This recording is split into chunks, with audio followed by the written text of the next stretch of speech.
To kun gani nan shine kusiri, border town ne da yake cikin Kamaru, yake tsakanin Injamena, Nigeria da Kamaru.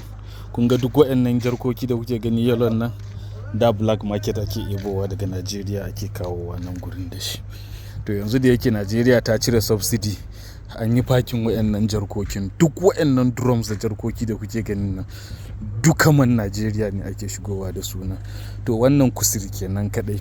Abin da yake faruwa haka da kuke ganin nan, haka yake faruwa a bani sunan shi Garwa, haka yake faruwa a Marwa, haka yake faruwa a Gidar. Duka wannan da kuke ganin shine subsidy Nigeria da ake faɗa ɗin. Kun gan su nan? To duk jarkokin nan sun zama basu da amfani. Wannan filin da kuke gani wallahi ya fi hekta 100, ba wani abu a ciki banda jarkoki.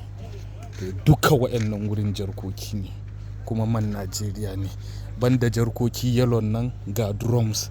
So bari nuna muku, bari ku da ku gani. Kun ga duk waɗancan rumfa ne da aka yi don a rage rana tun da fetur ne. To duka fetur ne,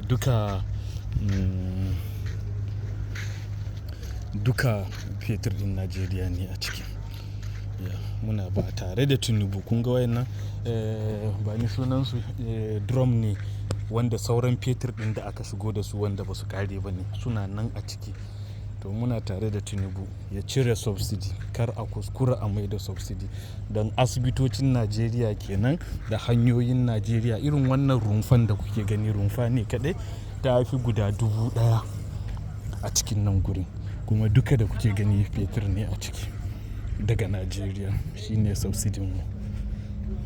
To duk wanda yake son Nigeria dai dole ne zai ce a cire wannan subsidy din.